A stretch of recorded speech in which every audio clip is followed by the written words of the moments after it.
Yeah. We are still missing Kopjo, Schweikart, and Augustine. Yeah, and Kopcho and Schweikart come on right. Yeah. In the last few seconds, typically. Okay, so we are live, but I'll also need to start the recording, and we've got just a few more minutes. Yeah. So.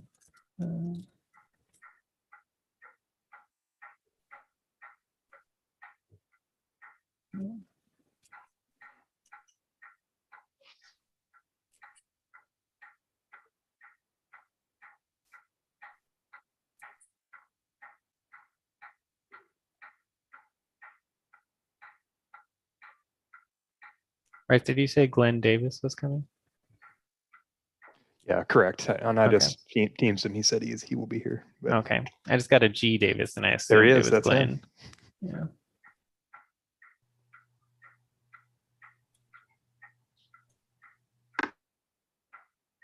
Yeah. Glenn, I don't remember. Is it Glenn with 2 N's or 1? Yeah. 2 N's. It's Glenn with 2 N's. Wonderful. Thank you. Or also known as La Chief. Chief. Sorry, we're live. I'll be quiet. Right. I'm glad that was you, not me. We've got a minute, but I'm going to go ahead and start the recording as well. Okay.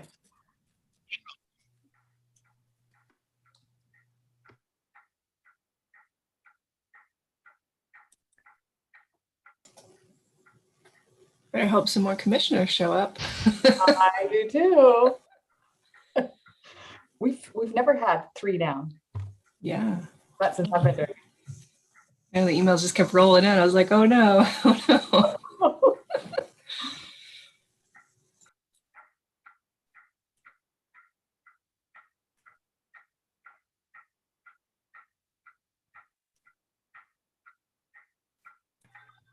It almost sounds like an Alfred Hitchcock movie with the clock. I'm not sure whose it is, but it has It's that. mine. It's fine. Actually, it's not really mine. It's my husband's clock. But Just loud enough. It's like a good horror movie. it does. It could be that. How are you doing, Glenn? Good. Brandy, I'm assuming that you are the person, the Dalton here, and it's not actually Alexis Dalton.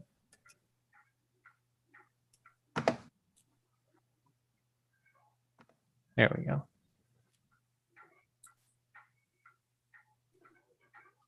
I'm waiting just in case, because we have, how many do we have here? 1, 2, 3, 4. We need another one. Yep. We need one more commissioner, right, Lisa, for quorum?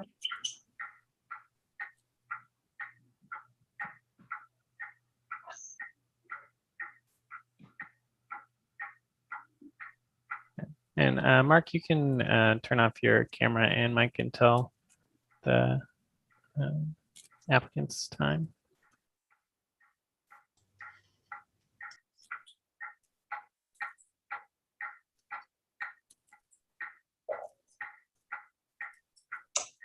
Oh, there's Carports. Okay, great. I'll wait for him to come in and then I'll call the meeting to order. And we're still missing Slater, 2. But we've got a quorum now, I believe. We have 4 or 5? 5. 1, 2, 3. Well, I'm going to abstain from the vote on the minutes, though, however. okay, I was going to ask you that. Yeah, so just so you know, so, okay. Great. Yeah, and I'm only seeing 4 Okay. commissioners. Let me So. see, count 5, 1.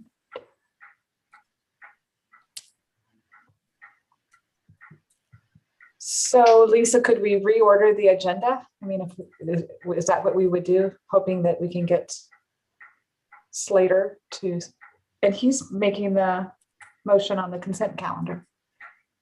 I'm not sure you can even have the meeting without a quorum. Tom, it's a Tom question. I think you need the quorum to start. I believe. That's correct. In order for it to be a valid public meeting, there has to be a quorum. Okay, I don't have Commissioner Slater's cell phone number. Does anybody? I do. This is Commissioner Kopcho. would you mind texting him, telling him we can't start a meeting without him? I would not mind. Thank you so much, Commissioner Copcho.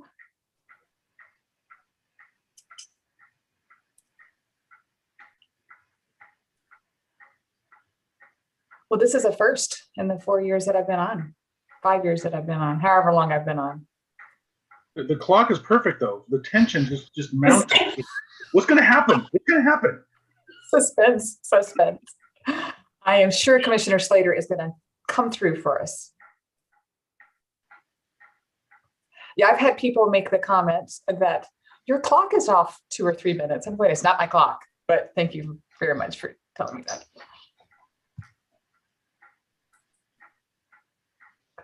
You could always respond, President, that your clock is exactly the time that you think it should be, and Right. everyone else's clock is wrong. That could be, or I could just simply say, my clock is right, but that is not my clock.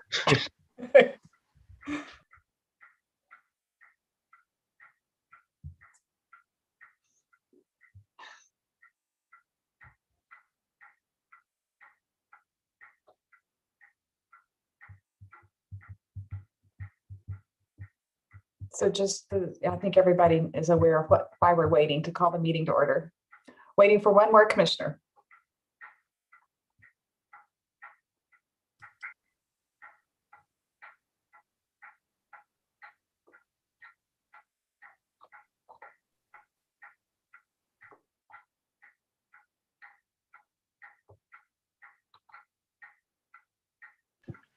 I did send the note on, by the Okay, way.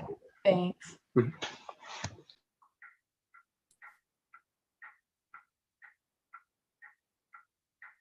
And Zachary, this is nothing personal since this is your first full-time meeting. Nothing personal. If it does get canceled, then that's easier for me. But no, we'd like to see this process go quickly. Yeah, exactly. Shelby's going to give you a hard time, though. She's definitely going to blame you, Zach. She's just going to be like, they're always there when I'm there, Zach. I don't know. What you did. No. A juju, I don't know what you were doing. Who are the three that are being excused? Heller, Levin, and McKinley. And I think Schweikart as well. Did she not say she wasn't going to be here? I did not hear from Schweikart. Maybe that was an earlier one. I know the last one, she sent a note saying she had to leave early because of her child's birthday. I recall an email saying that she might be late. Okay. I could be wrong.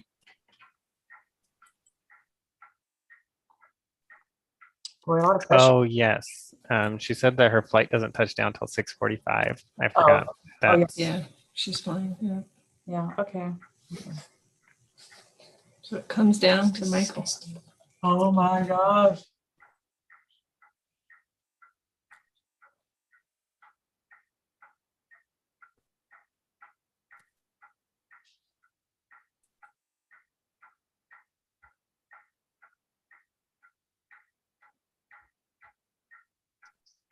I'm gonna double check my email just in case there was something that I missed. Yeah, I didn't see, well, yeah, he might have contacted you.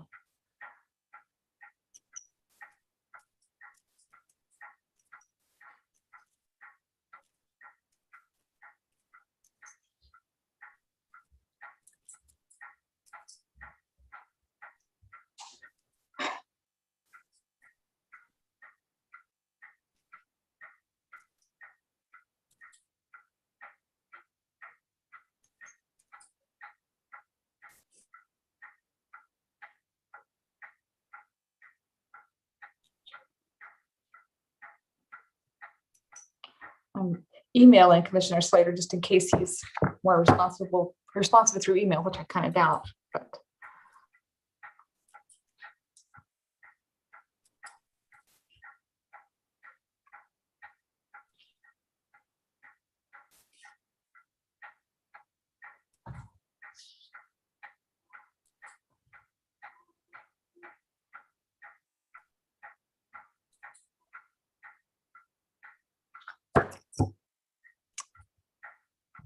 So is it the full professor 15-minute or for associate professor, 5-minute wait. Thomas. I think the applicant's going to hope for more than a 5 minute wait before. I'll wait as long as we need to wait. I feel bad that Yeah, it's never happened before. Well, so it really is up to you. I mean, you could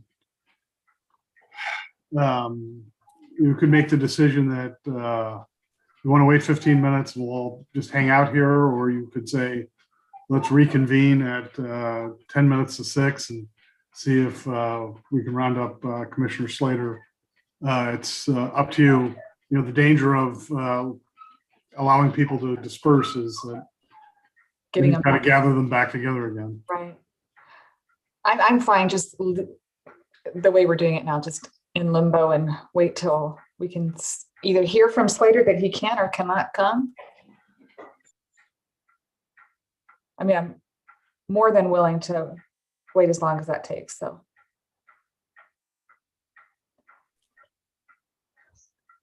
Nothing back, Commissioner Copto, from your text? I have nothing to report. All systems nominal. Thank you for the report.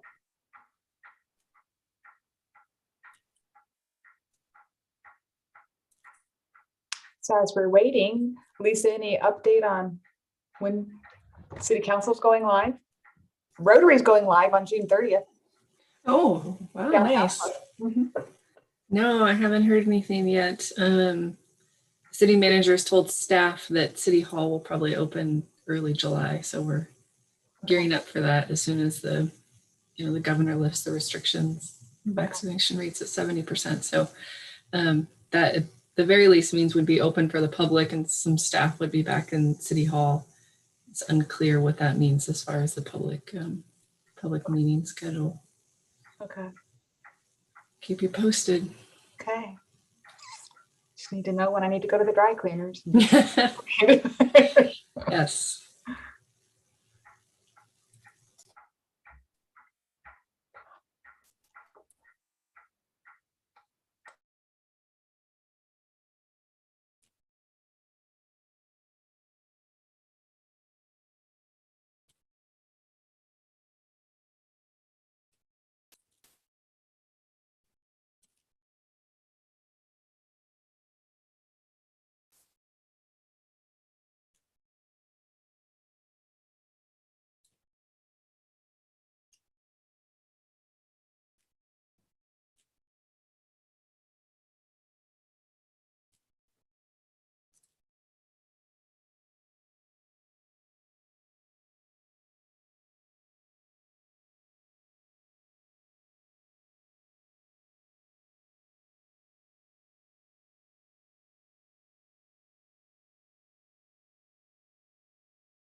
You know what? I think I jinxed this meeting because it's the first time I actually was prepared.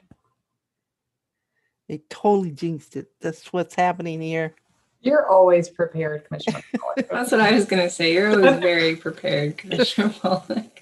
I remember when we were in person, you had like sticky notes and things highlighted, and you brought in extra material. So Yeah. buy that for a second. So I did President Griggs email McKinley. McKinley and Ian Levin just to see, hey, you guys, maybe you could come. So I'll let you know if they respond. Maybe Okay. if we don't hear anything by 6, then we can talk about next steps with the Okay. applicant. Yeah. I feel terrible. Yeah. It's never happened in my 8 years. Yeah. We've always had quorum. And so also too, sometimes I decide I'm not feeling like all that well. And then they'll say, "Oh, but if you don't," and I'm like, "Okay." Yeah. Yeah. This is one for the record books and not in a good way.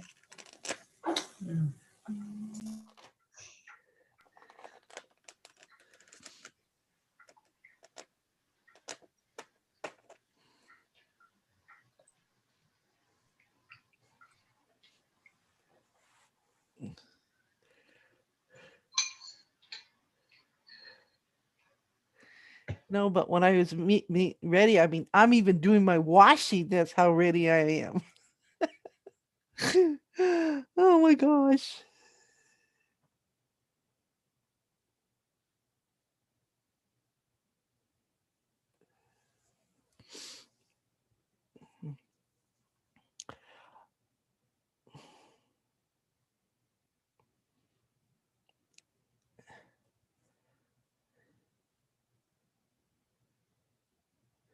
Lisa? Um, I know we're live, but I'm gonna, if I were to say something that I would normally say for the good of the order, it's okay if I just talk about it now since we have some dead time? Or no, you rather Sure, wait? I think so. I Okay. think it's fine. Yeah. So Transit is putting together this really, and I've seen the draft, awesome video about the history and then what's the future of things coming.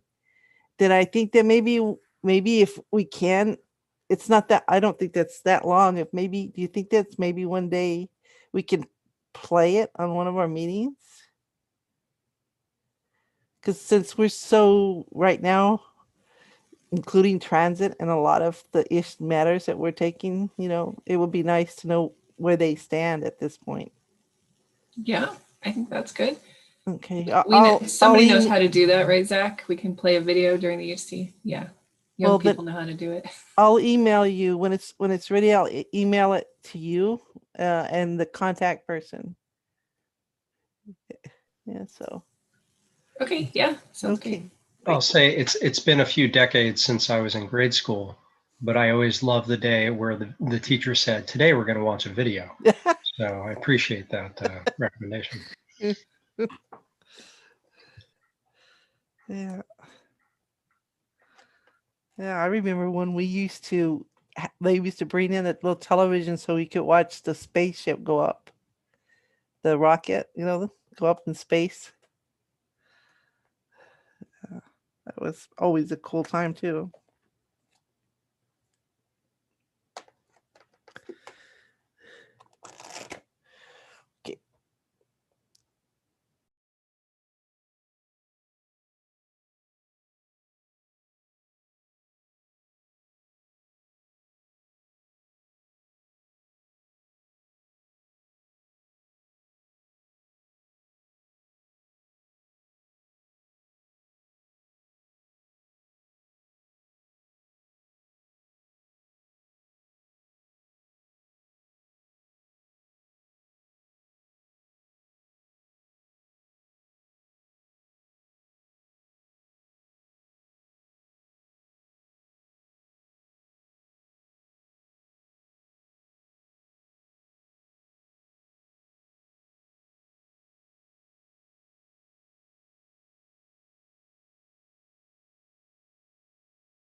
All I can say is Commissioner Slater's bringing treats for the first in-person meeting.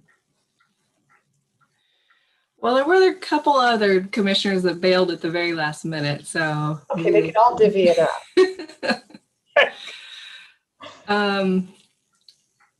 Just throw out there for the applicants team to think about. I know it's not quite 6 yet, but if you guys want to talk amongst yourself, seems like tonight's not going to happen. So our next regularly scheduled meeting is July 6th, assuming we can get at least 5 of these commissioners to show up. We could send notice for that tomorrow and meet the 20-day notice timeline, unless someone on the applicants team decides that that's not going to work for you all. So maybe talk amongst yourself, and or feel free to turn on your camera and let us know if you already know your answer to that.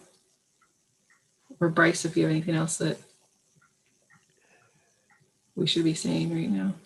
Oh, there's Richard. Hi, Richard. Sorry. Lisa, will you repeat your question? I was Yeah. obviously distracted. No, it's okay. Our next meeting is July 6th, assuming we can confirm that we can get 5 commissioners to show up the day after the holiday. And we could send notice tomorrow, which would give us the 20-day notice period that's required. That would be, we'd have to send notice tomorrow to make that work. So I'm just wondering if that's a date that would work for you all. The earliest date possible is the date we'll make work. No one's got no big vacation. Well, I guess if you're calling in, you could do it from anywhere.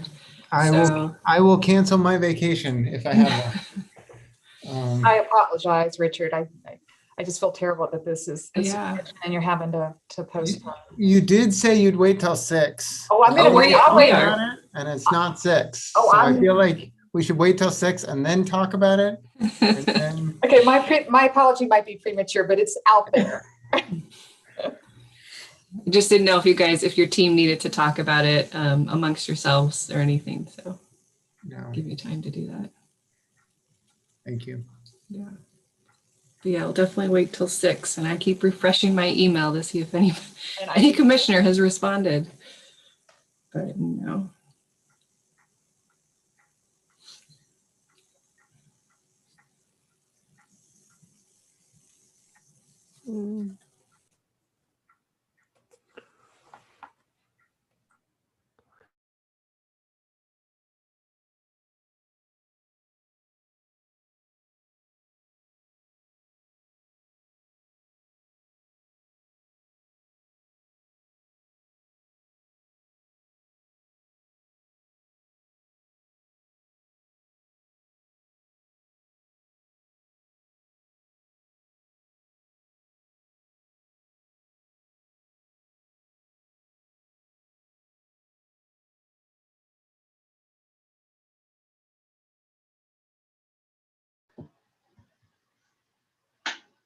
Hey, Zachary, this is Commissioner Copcho. Surprise, everyone. It's quiet for so long. I just want to say your glasses, sir, are on point. And, thank you. Appreciate them. Yes. I was talking to Commissioner Griggs about it earlier. Yes. I was in Portland at the Warby Parker store, and I saw these in the women's section, but they're mine now. So, well done. I hate to admit this, but I know this is a public meeting, but this is nothing to be ashamed of, I guess. I did use my spare few minutes as we were waiting for Commissioner Slater to come on. And I went on the Warby site and those glasses were not there. Yeah, they discontinued them like a year after I got You them. did? Yeah. Oh. Huh.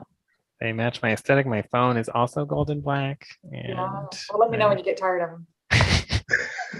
Will do. Okay. My husband just finished making dinner and it smells really good. So yeah, I'm excited for that whenever that happens. What's for dinner?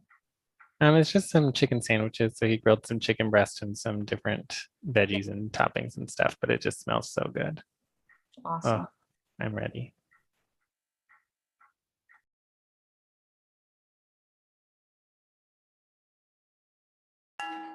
Well, that's okay, as long as there's enough for everybody. Is that the legal opinion? Is that in ORS somewhere, I think? It's in the gym coach's manual. Okay. And it's binding, I'm sure. I'll have to double check, but I very much doubt he made that much.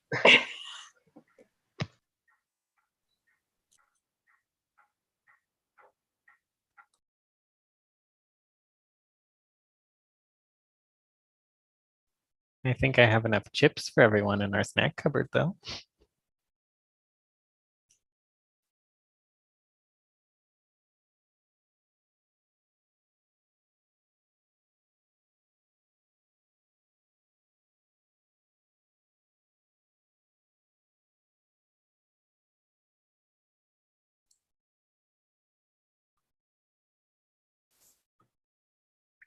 I know this is a long shot, but you mentioned one planning administrator might be available at 6:30.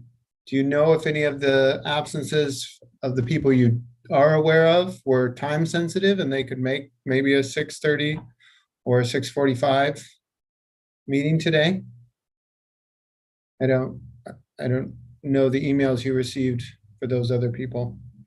I think Commissioner McKinley's at the legislature, so no telling how long they'll be working. And Commissioner Heller, I remember her son was leaving or she was going to see her son.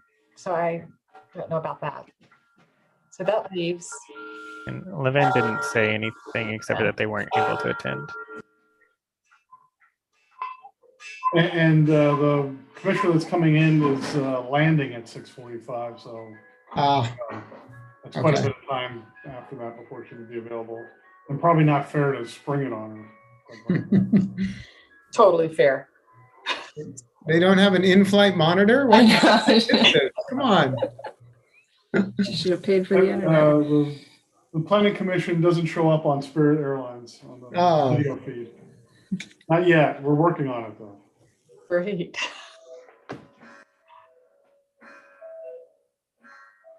For the record, that's not my clock. That's my clock. Yeah. Sounding 6. Is that a cuckoo clock? It's It is. wildly appropriate. For more reasons than you know.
I hate to be the bearer of bad news, but it's looking as if we're not going to have a quorum. Lisa, you're muted. Oh. She must be talking to somebody. Commissioner Levin's going to sign in. Yay! He's got to turn on his computer and get his headphones. Awesome. He's coming. He's coming. He's going to be the hero. Oh, good, because I just left a message on his phone. He's the only one that answered. I called all of them. He answered. And I was like, well, you picked up. So, yay.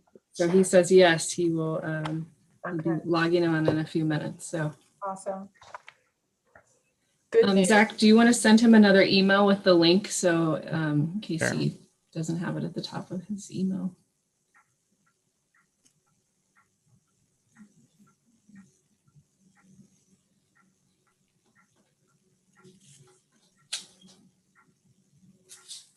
I'm sorry about the delay in dinner, Zachary.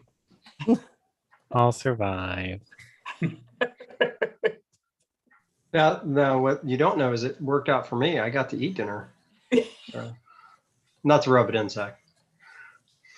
Maybe while you're As soon as discussing he it, calls roll, yeah, he can. yeah, turn off the camera and eat. That's right.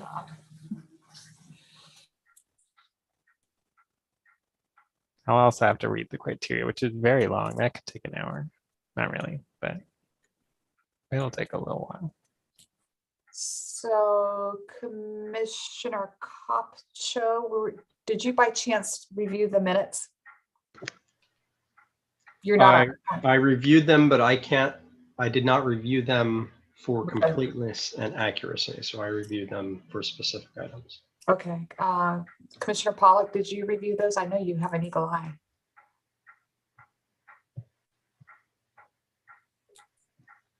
Commissioner Pollock?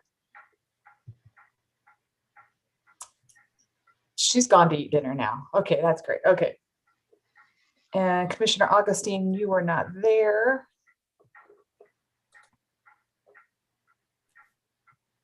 You can also delay adopting the minutes if you want and just push them to the next agenda. Okay, I think I might do that because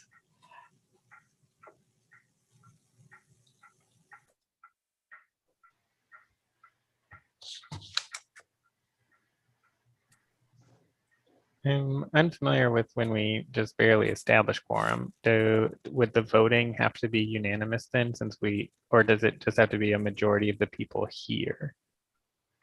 majority of the people here, I believe, right, Thomas? Yes, that's correct.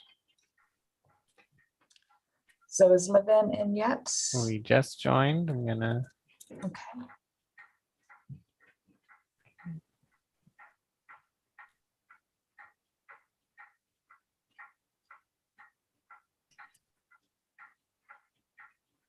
I believe we're Commissioner Levin, yes.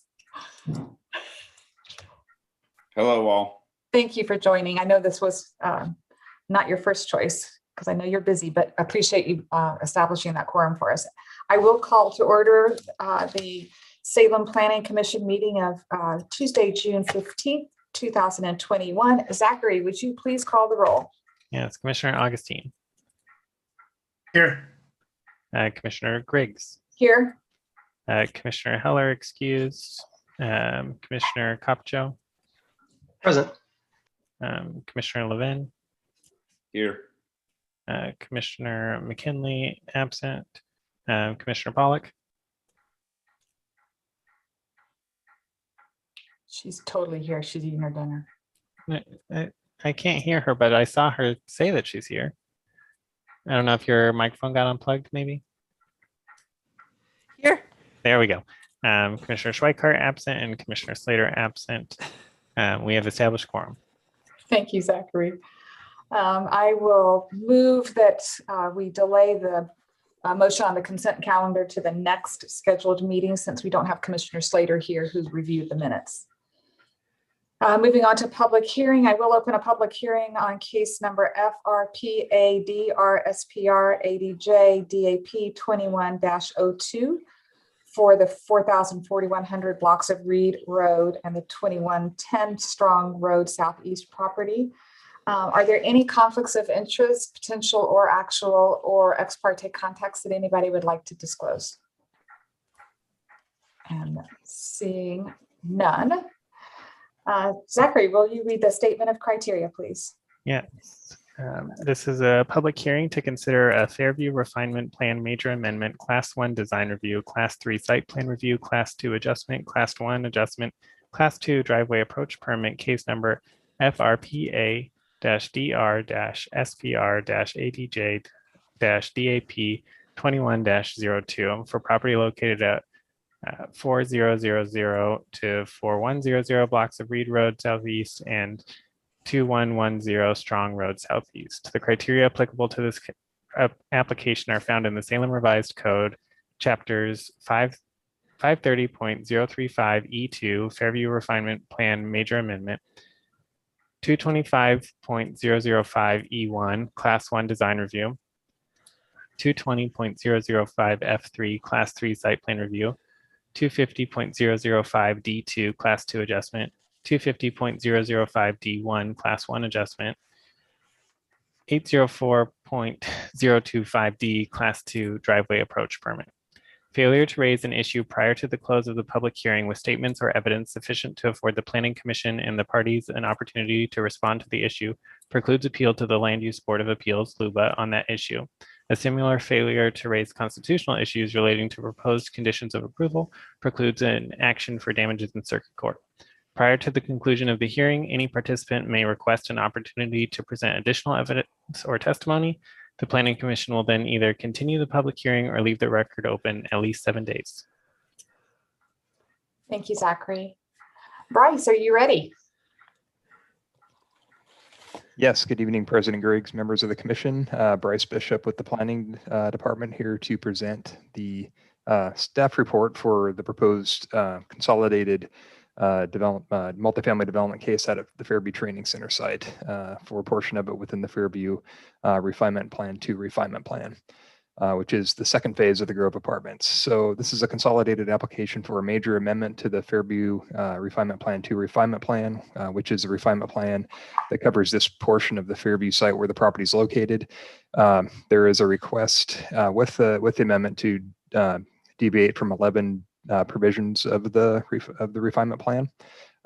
There's also a design review request with this to review the proposed multifamily development for conformance with the multifamily design review standards of Chapter 702, as well as the alternative multifamily design review standards that are included in the refinement plan applicable to the development.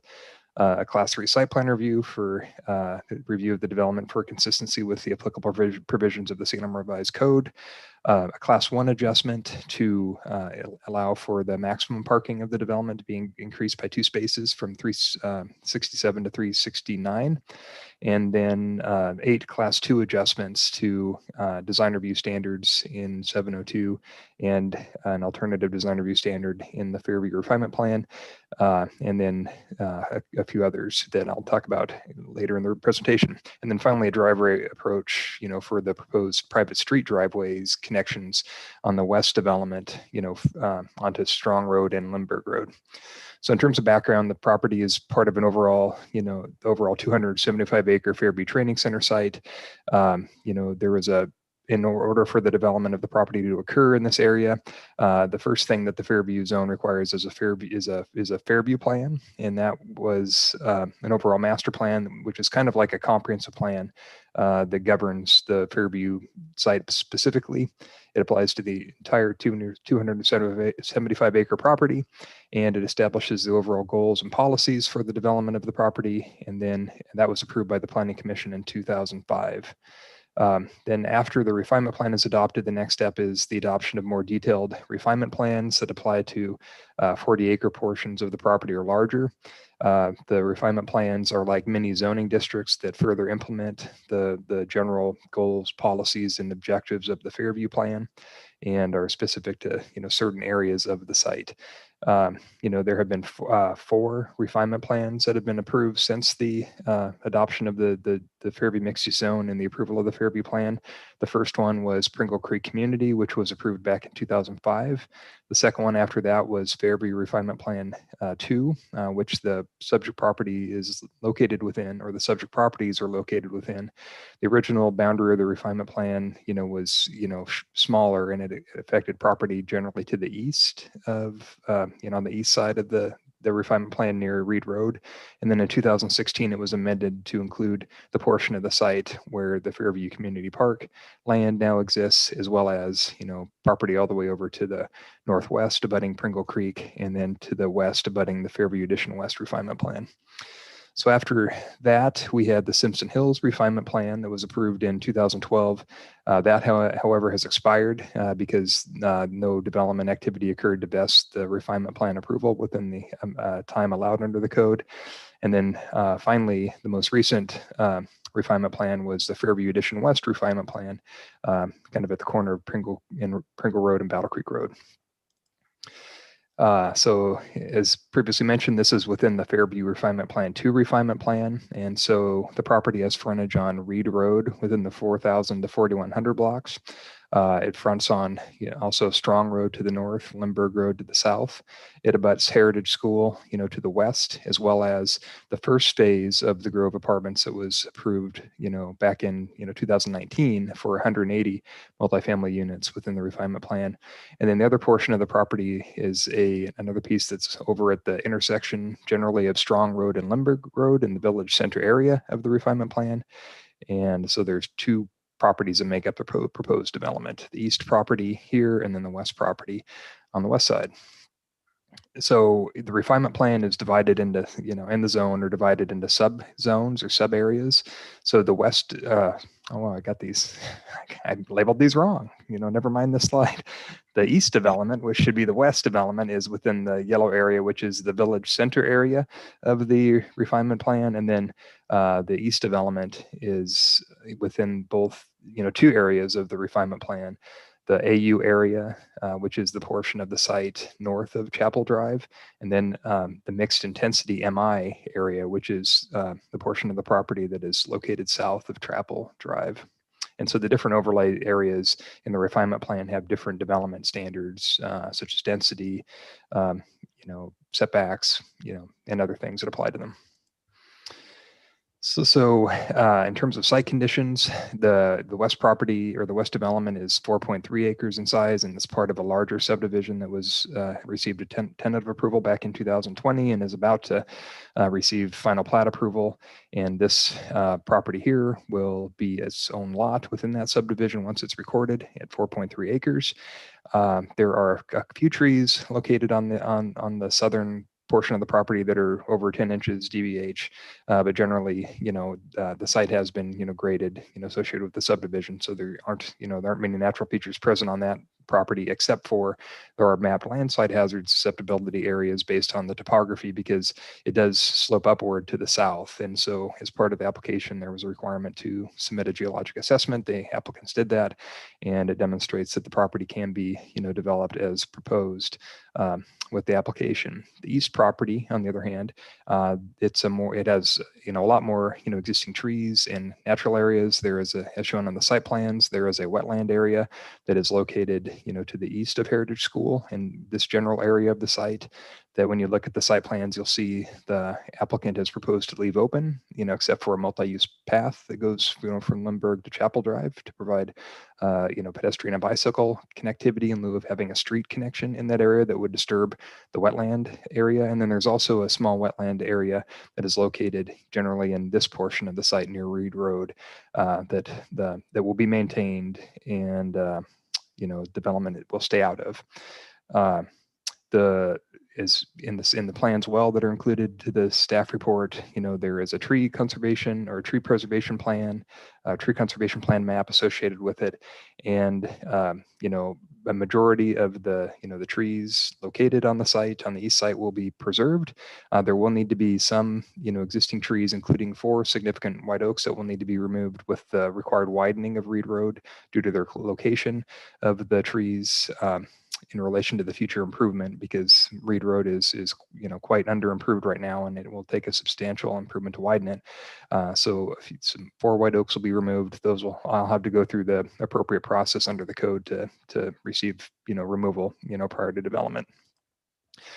In terms of the west development, I have the site plan here on the screen. So on the west side, the west development, it has a total of 105 dwelling units. It meets the density requirements of the BC area, the Village Center area, the refinement plan. In terms of parking, there are 163 spaces provided on site, with 10 angled parking spaces that are provided within the private street. So the site is served by a private street, which is shown in the dash yellow line here, with driveway approach connections to Limburg and Strong. And then off of that proposed private street, there are 2 driveway approaches that will serve the development, where essentially you can come in one side, loop through the development, and go out the other, and then have access via Village Center Loop, which is the private street, to both Strong Road and Limburg Road. And then that leaves a remaining portion that will be a separate lot in the middle here, kind of this island that will be subject to future development when a user is identified for that. But this is a separate lot here that is not part of this development, and this will eventually have another use on it in the future. In terms of bicycle parking spaces, a refinement plan requires a minimum of 1 bicycle space per every unit. So based on the 105 units, there's 105 bicycle spaces required. The proposed development provides 106 that are distributed throughout the site, located generally near the common entries to the dwelling units. There are 2 loading spaces within the development, 1 here and 1 here, meeting the minimum requirements of the code. And then there are 3 trash recycling areas also provided within the development. And you'll see later on, there are comments in the supplemental staff report that have been transmitted to you that deal with comments that were raised by Republic Services, which is the franchise hauler for this area. Their comments were based on the original set of plans that were included in the public notice. And then subsequent to that, on June 1st, the applicant submitted a revised set of plans, which is the set that's included in the staff report that everyone received this evening.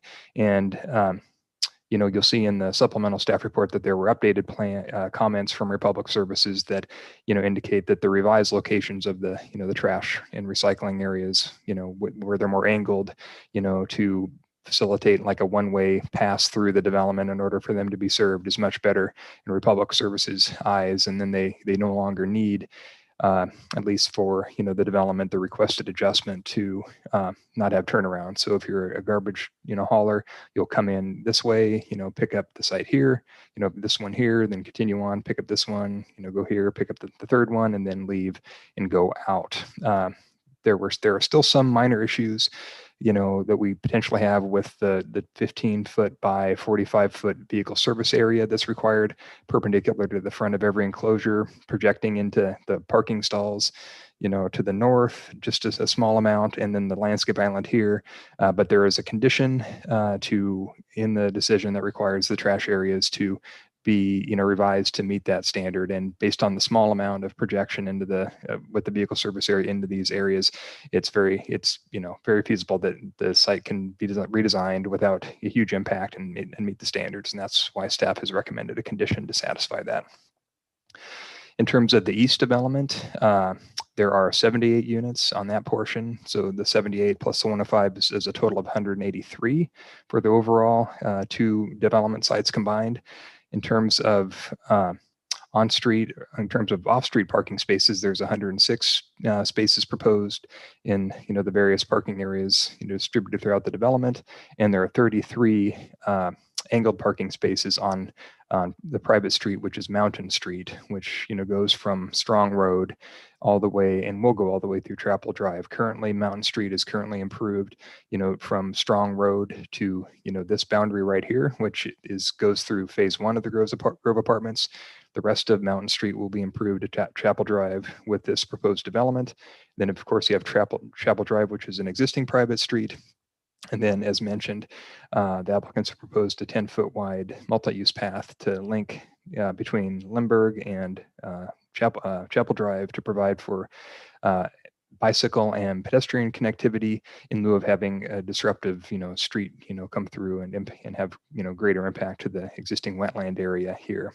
And in regards to those wetlands on the site plan, you can see there's one here, and then the other one that I had mentioned is right here. The proposed development leaves, these areas as natural open space and untouched up here as well as down here. There are one loading space is provided in the development on the south side of the east development, and there are 2 trash and recycling areas. One is located here, and the other one is located here. In the comments from Republic Services, it appears that they, based on their comments, that they would be able to access it and turn right to service it, to get into the front access to it, then back up and then leave, the site. So it appears that based on the comments from Republic Services, that the proposed layout of the trash areas will work, for them on the east side as well.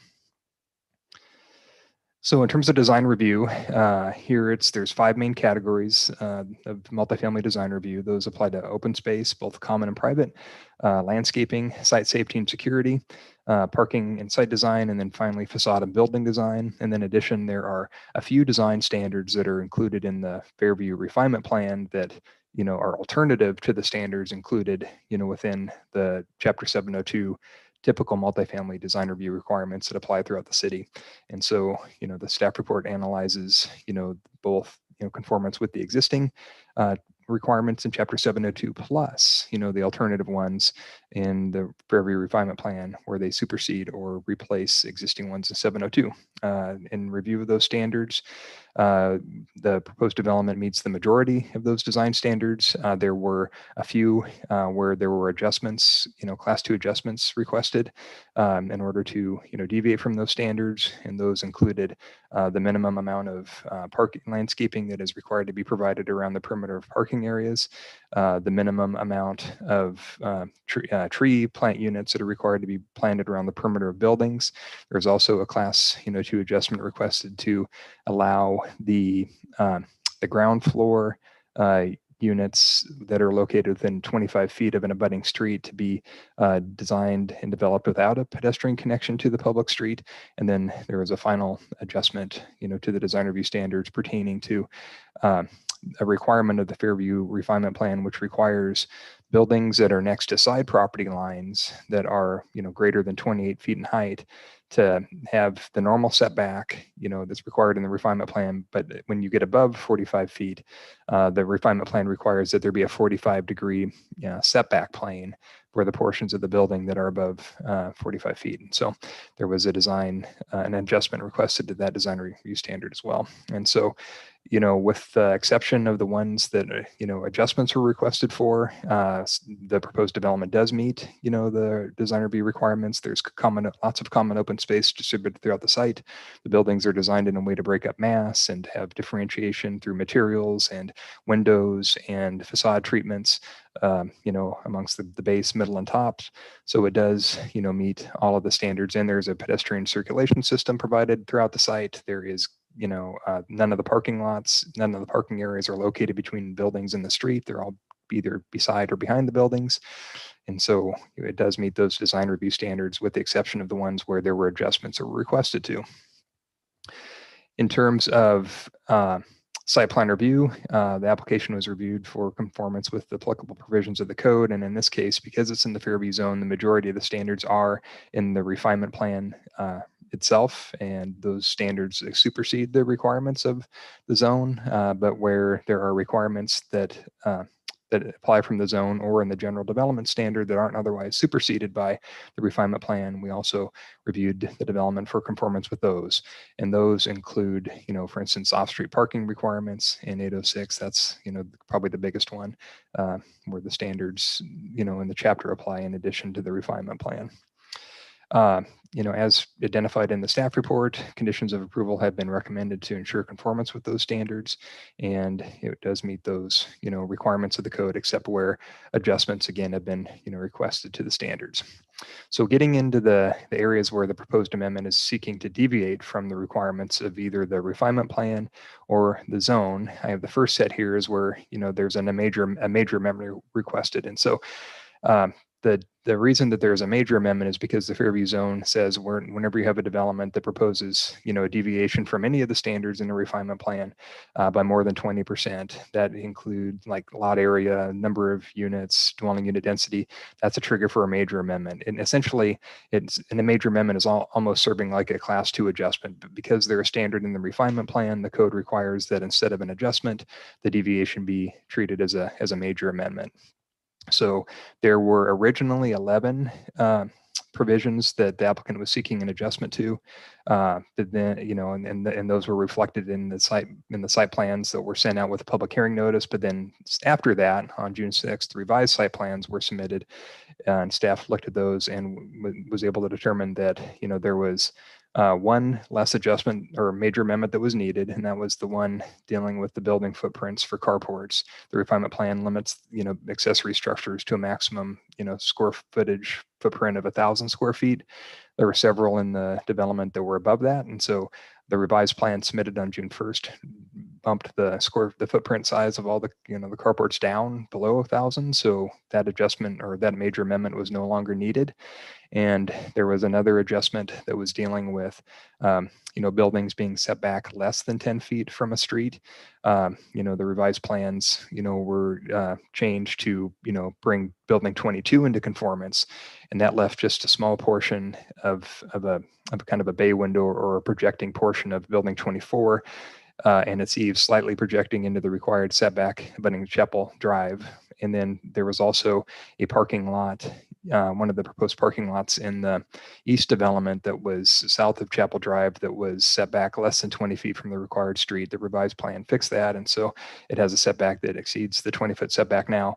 And so, an adjustment for that was needed. And so that left one parking lot in the west development that didn't meet it. So there were some changes, prior to the notice or subsequent to the notice that resulted in less deviations being needed. In terms of the ones that were left, the biggest one is the request to increase the maximum number of dwelling units within the refinement plan that are proposed in the refinement plan from 280 to 457. This is important because the Fairview zone has an overall dwelling unit limit of 2,000. So for the entire 275 acres of the Fairview site, the maximum number of dwelling units that can be developed are 2,000. And so the existing refinement plan has provisions that identify the existing number of units that are planned for it to be 280. And then it states that that leaves, sufficient number of units for the remainder of the sites, the remainder of the site that has yet to be developed, to have reasonable number of units and still stay with under the 2,000. So, when there was a request to increase from 280 to 457, there was, initial concern about that and how that increase of number of units would result in affecting the rest of the development of the Fairview site in relation to the maximum 2,000 units that are allowed overall. But in analyzing the materials that were submitted by the applicant, they've demonstrated that when you look at kind of a proportional share of the dwelling units, and this is documented in the information that was provided by the applicant in the written statement, there are a couple different tables that identify kind of existing dwelling units that are approved in the existing refinement plans, and then how that affects the proposed number of dwelling units and resulting densities, when you take this increase in units into account. And when you look at the proportional share of the dwelling units that each refinement plan has, for instance, Pringle Creek, that has a total area of 32.5 acres and a total max units of 315. So the resulting proportional share of units for them is 9.69. You compare that to Fairview Addition West, it's 8.07 dwelling units per acre. And then when you look at the increased number of units in this refinement plan with the increase from 280 to 457, it still results in a proportional density that's around 6.18 dwelling units per acre, which is still kind of less than the proportional share of units that Pringle Creek has or Fairview Addition West has. And then when you look at the remaining capacity for the site, if you look at the Simpson Hills property, which is about 102.97 acres. And again, let me just go back so people you can have that, in your mind. So the Simpson Hills property, they had a portion of their property that had a refinement plan on it, but it is subsequently expired. And then the remaining site that has no refinement plan, that has never had a refinement plan on it, that's about 102.97 acres altogether. So when you look at the proposed number of units that are approved in these other refinement plans, plus the increase here, it still allows the Simpson Hills, property to have about a density of around eight dwelling units per acre, which is above the minimum, density requirements in the LI and the MI areas, which this property is encompassed by. It has a strip of LI limited density along the perimeter, but the remainder of it is mixed intensity. So when you look at the proportional shares of dwelling units for each area, none of them are, really getting a huge, density benefit or taking up more than, their equal share. And so, and with the documentation that there is still a number of units available to allow the rest of the site to be developed at a density that's a little bit above the minimum. And still be under the 2,000 limits, 2,000 limit overall for the entire site. Staff feels that the proposed amendment can be, supported to the number of dwelling units.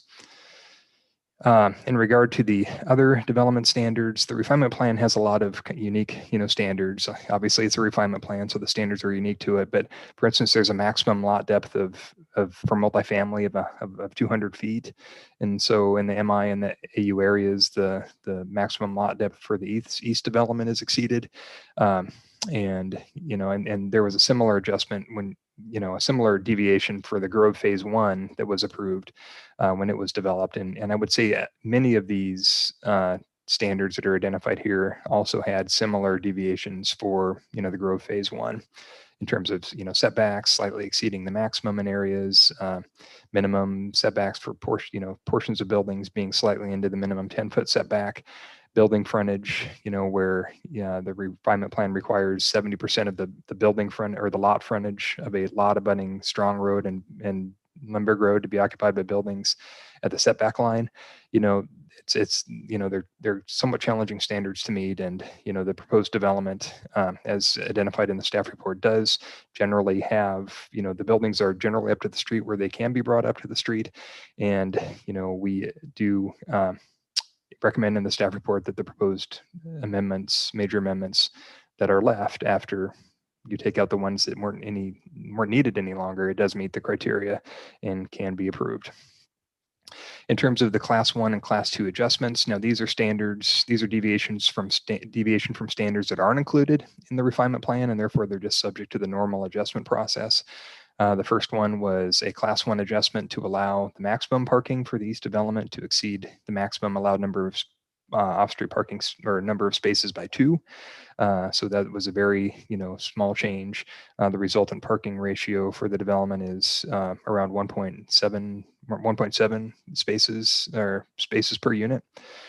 So, the number of spaces that are otherwise, allowed here still is, lower, much, significantly lower below what you would typically see if the development were just, meeting the minimum 1.5 spaces per dwelling unit with the maximum allowed parking requirement of 1.75 times the minimum. So even though it is exceeding the maximum by 2, parking overall is still minimized as compared to what you might see in other, multifamily developments outside of the Fairview area. And that's why staff is recommending approval of that adjustment. And then similarly with the major amendments, there were a few adjustments that were no longer needed after staff analyzed the revised plans that were submitted by the applicant on June 1st. One of those is no longer the need for an adjustment to allow dead-end parking areas without turnarounds. The parking areas have been revised to have a turnaround at the ends of the parking lots. So even if all the spaces are full, there will be a way to turn around and exit the site without having to back up long distances.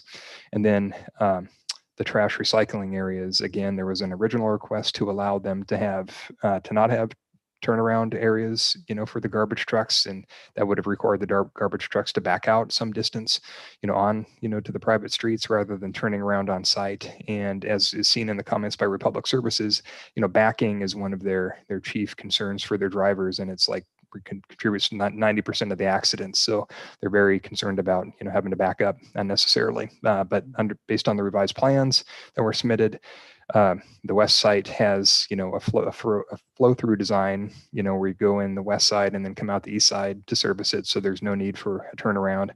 And then the trash recycling area within the east development near building 20, it appears from Republic Services that they can service it and then turn around on site.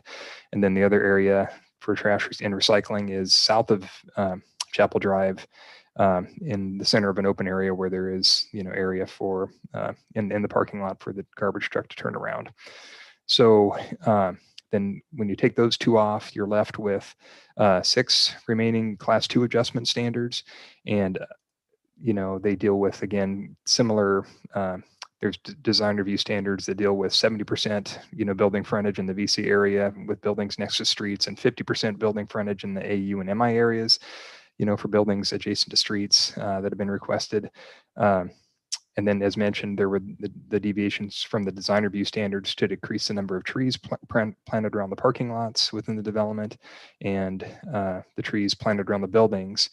And then of the adjustments that were requested, staff is, as identified in the report, is recommending denial of 2, which one is the request to decrease the number of trees planted around the buildings, and the second one is to allow the development to not have ground floor entrances that are connected to the adjacent sidewalks on the street with a pedestrian connection.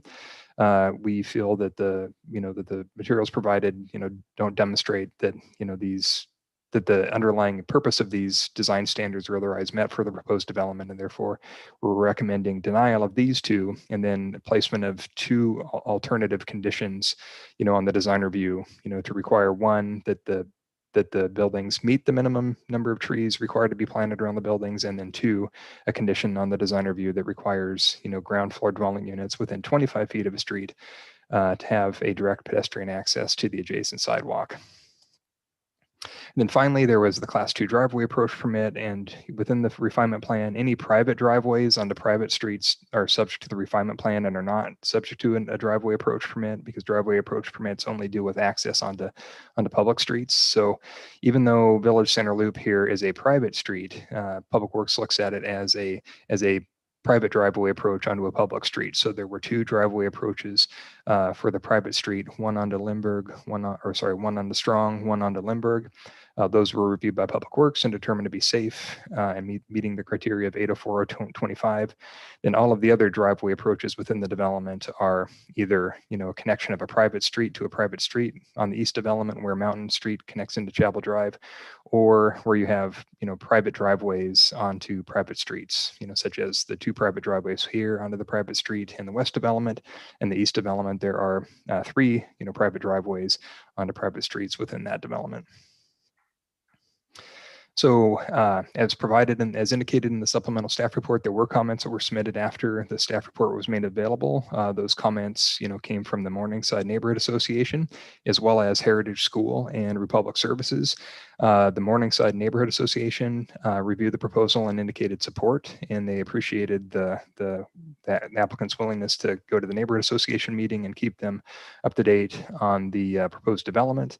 And they recommend support with the caveat that Reed Road be improved, because as you're aware, when you've had land use decisions affecting Reed Road that come to the Planning Commission, the Morningside has been consistently concerned about the increased traffic, on Reed, and really wanting to have Reed Road improved before any additional development is approved, to add trips to it and congestion to it.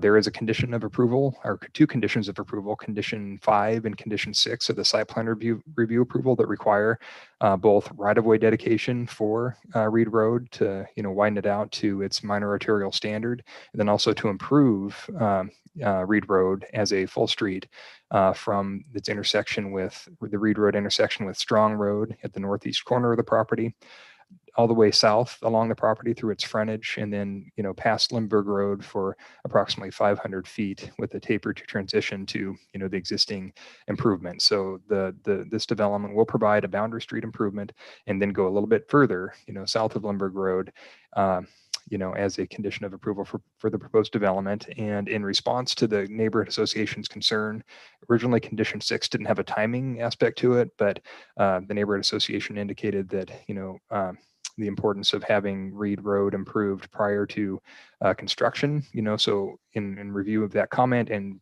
review for compliance with the applicable provisions of the code and the applicable provisions for the major amendment to have an increase in number of units and there needing to be sufficient public service and infrastructure capacity to serve, the change, staff has recommended a revision to condition 6 to require that the public construction plans for the Reed Road improvement be approved, prior to building permit approval, and that Reed Road improvements be completed prior to occupancy of the first building within the development.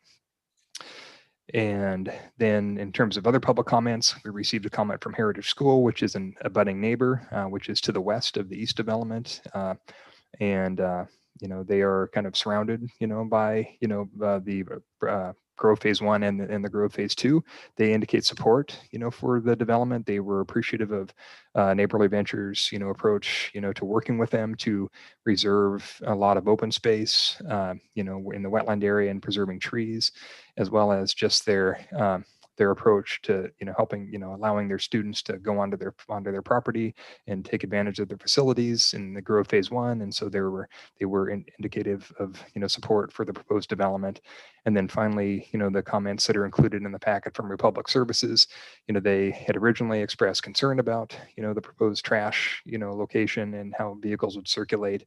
But then when I had shared the revised plans, with them, they responded that the west circulation is much better, and they don't see an issue necessarily with, the trash area on the east development that's south of Building 20.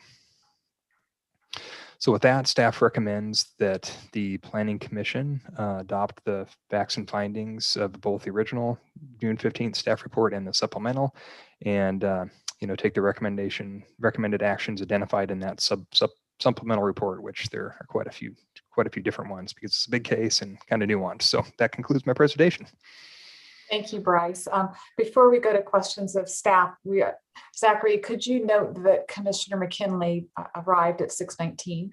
I was just going to say the same thing. And thank you, Commissioner McKinley, for joining us. Okay, so questions of staff, of Bryce at this point. If you could raise your hand, Commissioner Pollock.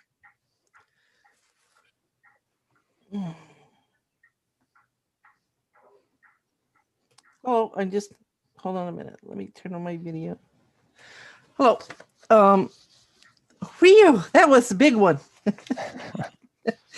Yeah, bravo on your both the staff report and the supplemental. Your supplemental answered a lot of the questions that I had for you. I just want to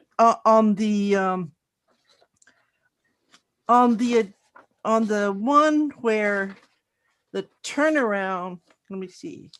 Yeah. Like the turnaround that became moot because of the revised plans, but yet there was still some one building building 20 that doesn't appear possible for trucks to have direct front access. You just say basically follow the code. So does that mean that building department won't issue a permit until they do something to correct that? No, what will happen is when they come in for their building permits, and planning, we look at the permits as well for substantial conformance and then all of the conditions of approval. So when the building permit comes in, I will look at it, and then we will, review, the location to make sure that it meets the requirements, at the time of development of Chapter 800-055, which is a section that deals with the trash recycling areas. Okie dokie. And yeah, and I think the supplemental report really, oh yes, so when it says do the storm drain, I take it that, part of the complaint of Reed Road was the stormwater runoff and how it gets flooded, and then of course it's not a great street, and then it gets flooded, so it gets pretty dicey there. So I take it that this whole stormwater system that is being required is also going to include that. I know your condition says it must be done at the time of development. I take it that means that those stormwater on the corner of Reed and in Strong are all going to be done before they do the road, obviously. Yes, and then Glenn, since Glenn Davis came tonight, would you like to speak to that, Glenn, as well? Yeah, but generally they have to design a complete stormwater system that will take into account their site, and then the improvements on Reed Road will, also take into account the stormwater drainage. So those impacts will be minimized. Yeah, what Bryce said, that covers it pretty well. I'm happy to answer questions, but it's part of the normal design process. And just in case you didn't know, the Reed Road improvements are already pretty much designed as we speak. That design came in early, so those are being addressed right now. Okay, that's all that I had to ask. Thank you, Commissioner Pollock. Any other commissioners with questions of staff at this time? Commissioner Levin. Thank you. I wanted to ask about the one of the two conditions that you had rejected was the pedestrian connectivity or pedestrian pathway within 25 feet of a sidewalk. What was staff's reasoning for rejecting that request? Well, one, there's the buildings are within 20, many of them, almost all of them are within 20 or within generally 20 feet, 25 feet because of the maximum setback, requirement of the refinement plan. And, there was a choice just not to, an apparent choice just to not provide those pedestrian, connections, where those were provided within the growth phase one. For example, like right here, you see an example of where you have this building here, they each have, connections to Strong Road, where in this phase, none were proposed to be provided. And it's a standard of the code. And in order to meet the underlying purpose of that, the applicant has to demonstrate that what they're proposing to not have those connections equally or better meets the intent of that standard. And in this case, it's hard to, to justify how not providing connections, for the ground floor units within 25 feet of the street equal or better meets, the intent of the standard. So providing none, how that equal or better meets the intent of the standard. Did you have a follow-up, Commissioner Levin? No, thank you. Thank you. Other questions of staff? Seeing no hands raised, I'll move to the applicant. Would the applicant like to address the commission? And as a gentle reminder, name and address for the record, and you have 15 minutes, although I feel like I should give you an hour since you waited. Hopefully I won't need 15 minutes. Richard Berger of Neighborly Ventures. Our address is 2925 River Road South, Suite 100, Salem, Oregon, 97302. Thank you, Commission, for having this meeting tonight. I really appreciate it. And thank you for holding out to the last minute. That's fantastic. For those who don't know me and Neighborly Ventures, we are a Salem-based company that develops multifamily projects. Something that's unique about us is that we actually own and manage our projects. So we're not a company that just builds them and sells them. We build them and hold them, which means it's very important for us, both because this is our hometown and because we hold our projects for long-term to be good neighbors. So we've really appreciated working with the neighborhood on Grove 1 and then continuing that cooperation as we designed this project for Grove 2. You'll notice in the record we have letters of support both from the Morningside Neighborhood Association and Heritage School, and they really had a lot of input very early in the process into kind of how we were going to try and lay these out and deal with complicated provisions of this code. I'm impressed for all of you who got through this staff report. It's gigantic. I'll say that a lot of the adjustments and provisions are because of the kind of multiple layers of codes, which which don't always contemplate each other. But also there's just some physical things on the ground, like the oak trees and the other trees we saved, the wetlands, roads that curve, so making setbacks perfect is very difficult. Those types of things. Oh, and then slopes, all those kind of things add to the complication. So it's a complicated code, and then you add some of those complicated provisions, which is why you end up with so many amendments, where I really feel like, even though the staff report is large, I don't feel we're really pushing the boundaries very much at all. And I think we're just really conforming to the code and providing a good development. I think Grove 1 has really been favorable to the community, and I think Grove 2 will also be have a good reception. You'll notice some things we're really proud of, like the multi-use path, like the open space, and just the overall design. We really think will go well. We actually support the staff. Staff recommends denial on 2 items. As soon as we saw that in the staff report, we looked hard at our design, and we feel like we can meet the staff's requirements. One of those was a little bit of a misunderstanding on exactly what the code was requiring with trees. And once we got to talk it over more with staff, we believe we won't have a problem conforming that. And then the other item, which is direct access to the roads. The reason we asked for that variance, or that it's not variance adjustment, was due to some slopes and kind of difficulty of, when you're that close to the street, making that pedestrian connection. But we were able to look building by building and figure out how to get each one in. And so with kind of a deeper look at that, we believe we can meet that provision as well. So we're in support of staff's recommendation, and including the additional conditions that they gave in the supplemental report.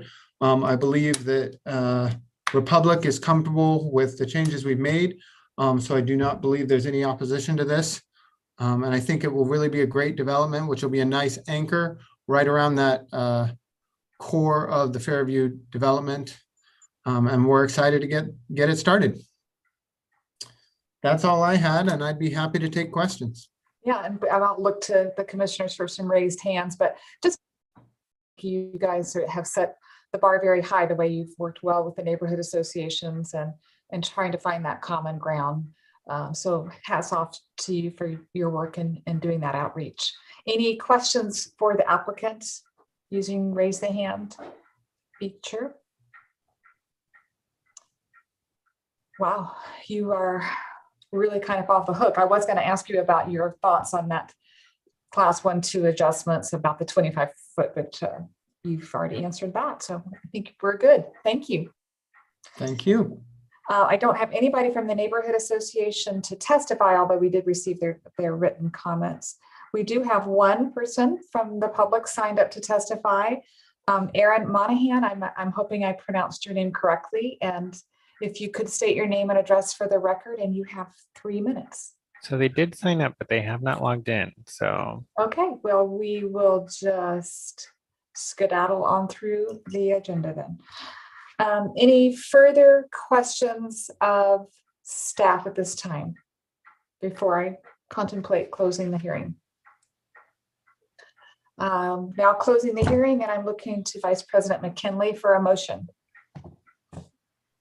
Madam President, I move that we adopt report on public hearing 4.1. Okay, and so you are including the June 15th Yes. staff report and the supplemental staff report, correct? Yes, I'm sorry. Yes, I am. That's okay, great. So I have a motion. Do I have a second? Second by Levin. Second by Levan. Thank you. Discussion on the motion. Raising the hand. Commissioner Pollock.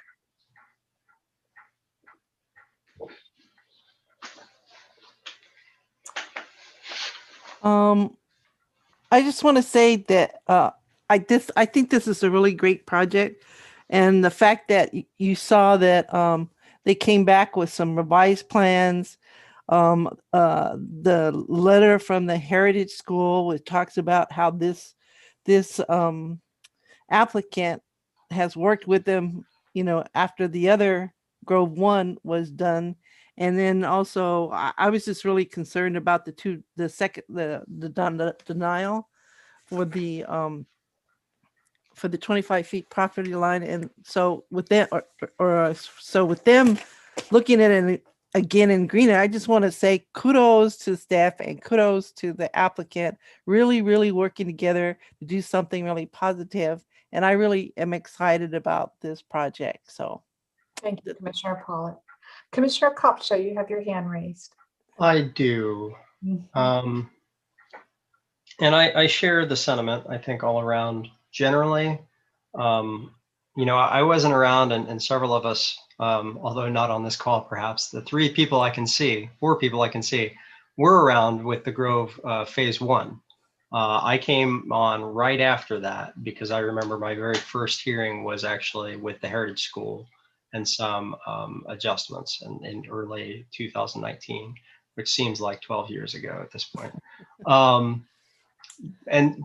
So what my main thinking is really around the original Fairview master plan and the tenets of that and the principles set forth in that, and looking at this project and how it really aligns with the notion of, quote, a new kind of neighborhood to live and work in Salem. And I read that and then I see what is a pretty traditional cookie cutter, and I don't mean that in an offensive way, but apartment complex development with the kind of standard kind of winding drive aisles and parking. And so it doesn't really have the whole new kind of neighborhood, live and work and play in Salem vibe to me, nor does it really prescribe to the sustainable principles to create a center. And so, part of this overlays to that village center. And when I look at it and the things that are being developed, I don't get a sense that we're really coalescing around a center so much as we're just adding, development and much needed housing. So there's part of me, we need housing. This is housing. Great. That's super. If we're going to be increasing the total number of or the allowable dwelling units to 457, we need, how many thousand more do we need in the city, right? But just kind of thinking through this, thinking through Reed Road as a perpetual issue. And when we looked at, when Bryce answered the question on the standard on the walking connections, that would have a walking connection to Reed Road, which currently I would not want to walk on, right? Chariots can't service Reed Road. The bus doesn't drive across Reed Road. And so I look at the different connections and think through, well, how are our buses going to go in and out of this new neighborhood and get these, 1,000 new people that could be potentially living here eventually? If we're going to be creating these additional drive aisles, the kind of the last request is for the driveway approaches. We're doing a lot of things for cars, and the things that we're doing for cars, we are making it cheaper to drive and making it more costly to live because of the space that we're using to make it cheaper to drive. And so all of these things together make it really hard for me. I lived for a long time in Maryland in a really cool, what I would say is very similar to what this Fairview plan is, called King Farm in Rockville, Maryland. It's at the very end of the Red Line. If you're ever in DC and want to take the Red Line to Shady Grove. I don't recommend it because it smells like burning. So don't do it. But if you're adventurous, but what that multifamily development is centered around multiple parks.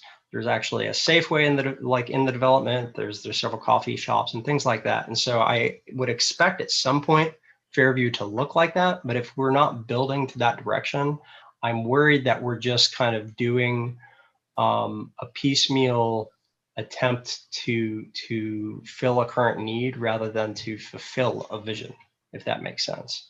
And so I appreciate, the work of the applicant of Neighborly Ventures, and I want to keep saying the other name, but I won't.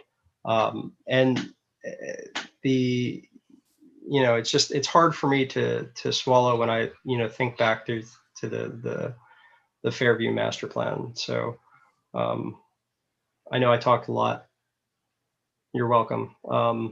It's not to say, I'm generally in support of it, but I have my, these nagging things at the back of my mind that are we doing enough to make sure that we are where we need to be in the future rather than what we just need right now. Thank you, Commissioner Copcho. We do have that piece of the area that is still part of that village center that has not been proposed for development at this point. So maybe your fingers crossed on that one. Any other comments as we are ruminating this motion? And if not, I will look to Zachary to please call the roll and signify by saying aye if you're in favor of the motion, or nay if you are not in favor of the motion. Commissioner Augustine, Aye. Commissioner Griggs, Aye. Commissioner Copcho, Aye. Commissioner Levin, Hi. Commissioner McKinley, Aye. and Commissioner Pollock. Aye. Motion passes. Thank you. So we'll move on to special orders of business.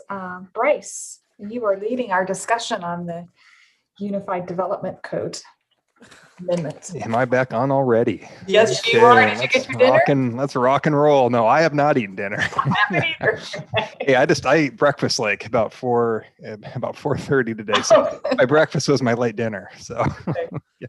Okay, so good evening again, President Griggs, members of the commission, Bryce Bishop with the Planning Division. Let's see here. Hold on, let me there we go. So I can get there we go.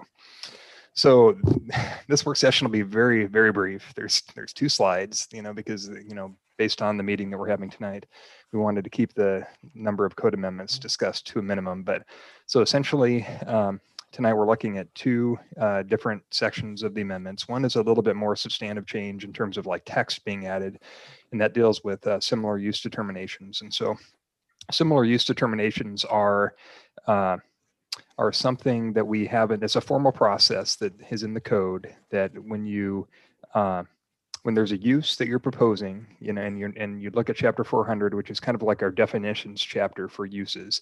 So if you look through the zones and you see that retail sales is allowed, or general manufacturing is allowed, or heavy wholesaling is allowed, and you don't know what that means. Well, what is heavy wholesaling? So you go to chapter 400, and then chapter 400, goes through each one of those uses that are listed in the zones that are allowed or not, depending on the zone, and describes what the characteristics are. So, like, does it have storage on site? Does it, what kind of visitors does it get? Does it get public traffic? Does it mean there's people sitting in an office doing intellectual work, and as opposed to like making things? And so there's a general description of how that use functions. There are some examples of activities that fall within those characteristics of that use. And then there's also some exceptions that are provided. So if you think a use might be, heavy wholesaling or general wholesaling or whatever use, and you look in there, and there's like an exception that says, well, this is close to what you might think it is, but it's actually in another category. It kind of redirects people to the appropriate category. So it's the use definition, section of the code. And there are times though when, new uses come about, and we can't necessarily anticipate all the uses that you need to ask for a formal interpretation. And so we have this process in the code today under chapter 400, which is a similar use determination process.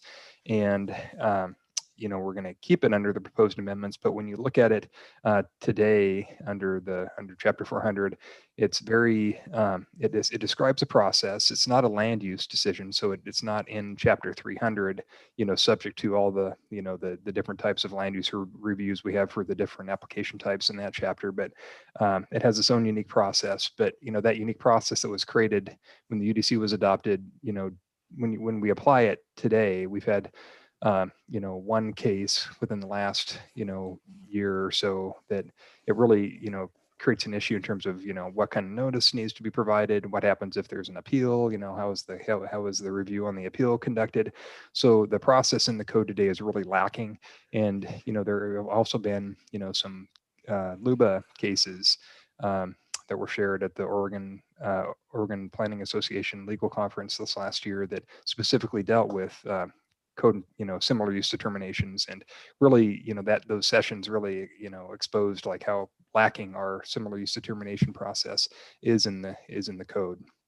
And so we're proposing to amend it, to essentially we expand it, and it makes it more clear, essentially, in terms of what the notice requirements are, what the submittal requirements are, and then it also identifies a more clear appeal process. And so, the reason the section is long, when you look at the amendment package that was included in your packets tonight, is because we are trying to align the review process more with what we require, for a type 2 land use review. Even though we're not calling it a type 2 land use decision, we are trying to align, the administrative type 2 process, in 300. We're trying to align this process with that. So that means when somebody submits for a formal interpretation now, the planning administrator would make the decision. It's a staff decision where we, send notice and provide an opportunity to comment, and then we issue a decision, and then that decision is subject to appeal to the hearings officer,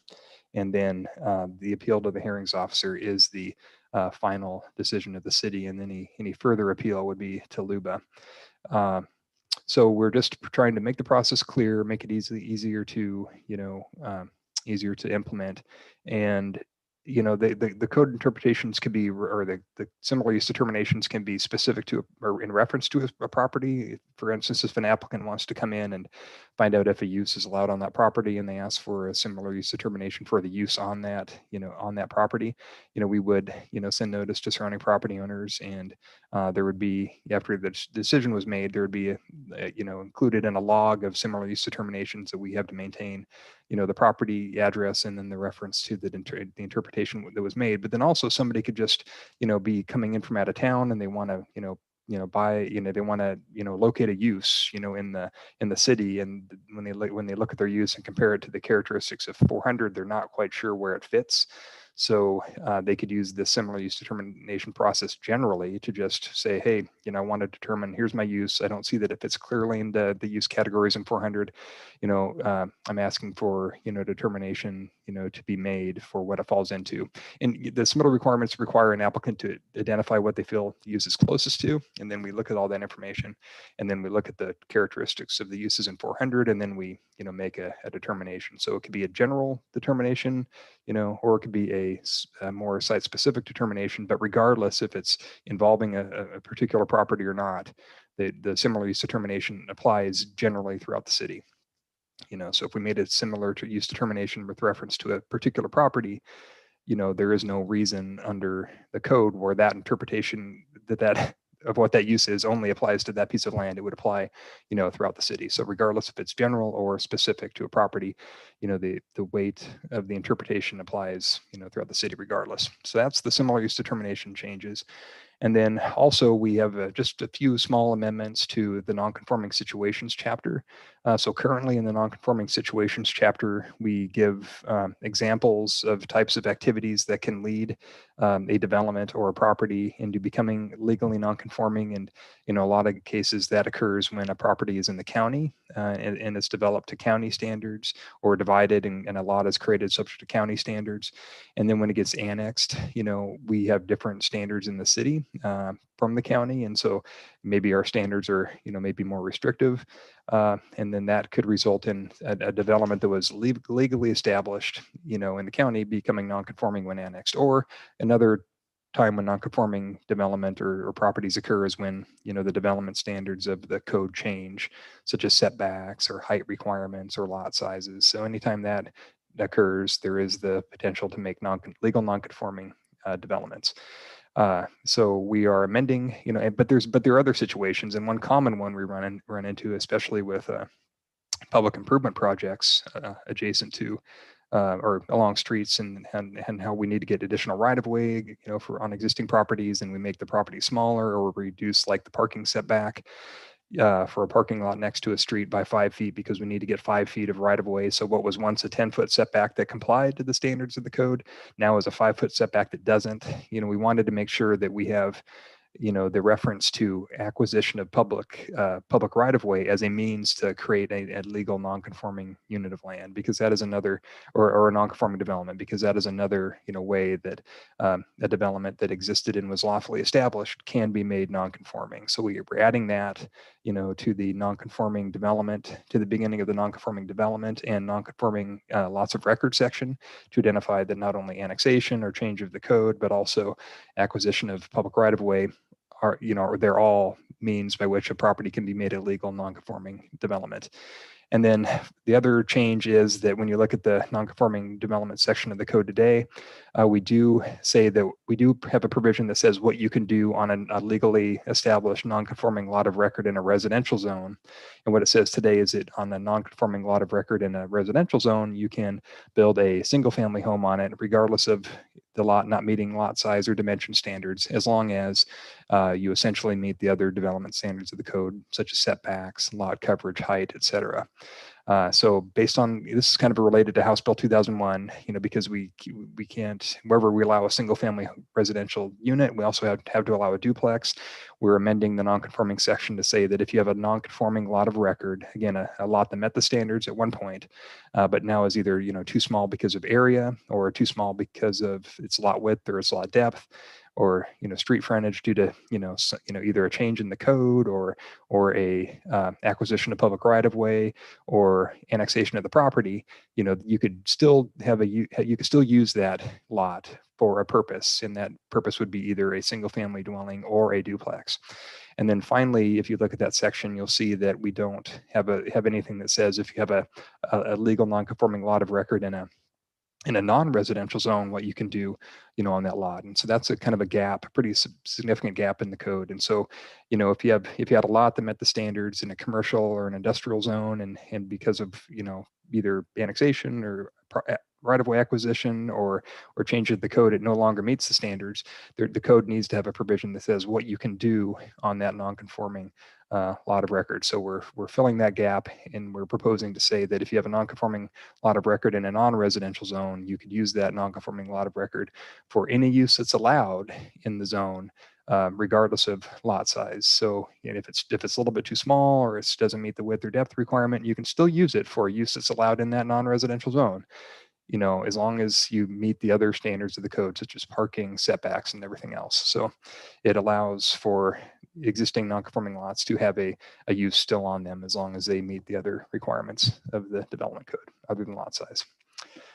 So that wraps it up. Those were the ones for this work session. Okay, questions of Bryce, Commissioner Pollock. Okay, once again, you did a bang up job, but I'm going to talk about the notice, and I'm going to bang on about I'm looking at now on section 400, similar use determinations. That's what I'm going to talk about. Mm-hmm. And I'm going to talk about notices and HOA notices. Plus, I take a look at this use determination is for all zone. Am I correct in that? The similar use determination, it deals with what the use is and how it fits into 400, and then and also too, you do look at how it kind of fits in with the zone, Yeah, but it's okay. So I look at Courthouse Square, where they have a condominium association, and then of course they have homeowners association. So I was thinking that maybe in section D1 after C there would be a D, where you're asking the applicant if there's a condo association or a homeowners association. And then under E2, where you have all the people you're going to mail notices, you add a E that would be to any condominium or homeowners association that was identified by the applicant, something like that. Yeah, so essentially kind of like what we had done for type 2 processes in the development, in chapter 300. Right, because I look at Courthouse Square, and they had they have restaurants underneath there, but I know personally from, Alan, that they had a hard time, when they rebuilt the thing of who was actually going to occupy one of those sites. And there wasn't really sure if a restaurant wanted to go in there. And I thought, well, it doesn't necessarily have to be a restaurant, but what if it's a use that, it was dubious? So, I mean, they have a condominium association. They will need to be notified. So I was thinking that, yeah, that would be my point, that one, that D section would have a little thing that says that the applicant needed to tell you whether there was one or not, just like we did before. And then number E, public notices, after D, there will be a little line there saying would a condominium association or a homeowners association as identified by the applicant, something like that. Yeah, we did talk about, like, who to send notice to, and we felt that, this was a little bit different, being like an interpretation of the code, in terms of how a use is categorized and what use category it fits into. Again, this could be like a general one where you want to come in and do a, out of some use that, you don't feel that it doesn't fit cleanly within one of those use categories that are identified in the zone. And this is just, the fundamental question of this, or the answer we're trying to give with this process is, based on the characteristics of the use you're proposing, what characteristics of the uses in Chapter 400 is it most similar to? And so then once you know that, then you go and then you look at the zones. And so once we've determined it based on a comparison of, what the characteristics of the proposed use are, what the characteristics of the chapter of 400 that most closely resemble it or shares the characteristics with, once we've determined that, then you can know if it's allowed or not. So in the example of the courthouse square, the question really isn't whether or not that the use is appropriate, for the ground floor of the courthouse square. It's, that's a CB zone, central business, and somebody wanted to come in, with a use that, and you look at the CB zone and, maybe it's not identified or it's not clear, what it is, we make that determination. Well, here's the use. And then you make the question, so it's more of a general thing, and it's not necessarily, so that's why I just want to say, that's why we originally didn't include it. We felt that since it was more of a code interpretation rather than necessarily a site specific land use approval.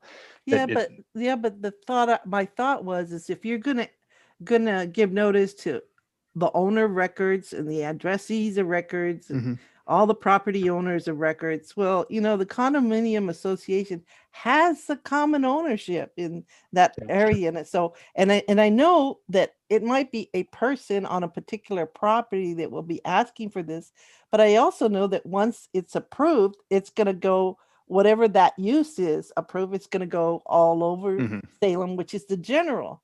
But it's site specific before it becomes general. And that's why I was concerned about it. So you mull it over, and that's just my. We'll add it in. I think that's a really good point. Reasonable. Yeah. When they identify a property, we'll give the same notice we would for a land use application. So and just we'll do it. And just make sure that it also has condominium association and homeowner association, which is kind of different from the other. So thank you very much. Commissioner Pollack, other questions of Bryce? I'm not seeing any questions. So you're not looking for a motion. This is simply a work session, correct? Yep. Got correct. It. Okay. Perfect. Well, I think you have earned your dinner tonight. I do think we have public testimony. Yes, I know. For the work session. Yeah. Oh, for that, is that okay? Because I wasn't sure what Mr. Lapinel was going to testify on, but I thought so. Zach, is it part of the work session or? I think that it's kind of generally UDC stuff, but not this specific report that went out. But we're going to move to that right away anyway, so doesn't matter. Doesn't really matter. So we'll move to public comment. Elliot, and I apologize if I'm mispronouncing Lapinel. If you could state your name correctly so I know what it is. And Elliot Lapinel, yes. Great. People rarely get that right. Oh, good. So I've got your name, and I would like your address also for the record. And you have 3 minutes. And thank you so much for being so patient and waiting through this whole. It's very interesting. Thank you. My address is 845 Gain Street. Got it. Go ahead. You've got 3 minutes. Okay. Thank you for taking my testimony. I am asking you to recommend removal of parking requirements from the UDC. Since I have such a short amount of time, I didn't know I had 3 minutes, but I can't revise my comments now. I would like to focus on one idea about parking minimums. You've heard that removing them will benefit the 1/6 of Salemites who don't own a car, and is good for the environment, affordable housing, walkability, public transit, etc. All of that is of course true, and there's tons of peer-reviewed research to back all of those claims up. But I would like to emphasize something else. It's tempting to assume that these parking minimums are useful for something, and that therefore a wise person should be cautious about eliminating them, perhaps splitting the difference sometimes. But they really are that bad. And that's a great thing that they are so terrible, because getting rid of a very bad thing is a very good thing. What I would like to emphasize is that ending parking minimums helps everyone. How can it be? It's not just residential parking minimums that affect Salem, it's all parking minimums. Everywhere you look in Salem, there are large tracts of parking. And yes, this parking is sometimes used, the way some people sometimes finish eating an office sheet cake. They're consuming it because it's there, but that doesn't mean it's good for them. That doesn't mean the land, the valuable core of the second largest city in Oregon, isn't sitting there being unused for other purposes. If this land doesn't seem more valuable, it's only because there is a legal requirement that it be a parking lot. Mandating parking never made it free. That means getting rid of them is money in everybody's pocket. It's sometimes a good assumption if something has been around for a while that it's a good thing. It just isn't true with parking minimums. There are many reasons for government involvement in the economy to reduce negative externalities, increase positive externalities, for example, education, transfer wealth from rich to poor. Parking minimums do none of these things. In fact, they do the opposite. That requirement, for example, that Salem has for religious assemblies, that they require a parking space for every 10 feet of pew length, or for funeral and cremation services, that there's a requirement of 1 space for every 10 feet of pew length. A little bit of mysterious connection there. That might not be all that scientific after all. That's why planners as a profession have come out against them. That's like saying, hey doctor, I know you don't believe in leeches, but exactly how many leeches do you think I need for this headache? Thank you. I would be happy to rant at your questions. Thank you. Questions of Mr. Lapinella using your raise your hand. Commissioner Kopcho. Yeah, thank you, President, and thank you, Mr. Lapinell. I know your time was short. Did you also submit written testimony? I did not submit written testimony. I wrote like 3 pages and then gave up. A point of, well, I guess the UDC is still ongoing, so I would encourage you to take that and submit that. You could look at the Planning Commission website for directions on where to submit that to make sure that the entirety of that gets captured. Thank you. Thank you, Commissioner Kopcho. Other questions of Mr. Lapinell? Seeing none, thank you again for your time and taking the time to talk to us. Okay, no information reports, no other public comment, I believe. Lisa, the planning administrator's report. Don't really have anything, just a reminder that the zoning subcommittee's next meeting, that's a mouthful, is next Monday, 11 to 1, I believe is the time for that. So should be an exciting meeting. That committee is a lot of fun. Our next meeting, July 6th, will probably be canceled. We'll double check tomorrow with the staff. I think tomorrow's the last day to mail any notices, so we'll double check before we let you know. I see Commissioner Paul is very excited about that. Got our fingers crossed on that one. Yeah, so probably cancel that, and then we will probably have another UDC work session at the next July meeting, probably a bigger one than we had tonight. So that's all I have, though. Thanks for sticking around, and thank you so much to Commissioner McKinley and Levin for showing up late so we can have this meeting and get through the public hearing. Ditto. Yes, they are troopers. They're off the hook. They don't have to bring treats for our first meeting, Yeah. but it's later. Okay, any questions for Lisa? Any comments for the good of the order? Commissioner McKinley. So I just throw this out there because the flag thing. At camp this August, we are going to pick out of the 150 submissions or so, we're going to pick the 3 finalists and send it to council, and they can do with what they want. If any of you would like to be on the choosing committee, whatever that would be called. Selection committee. There you go, the selection committee.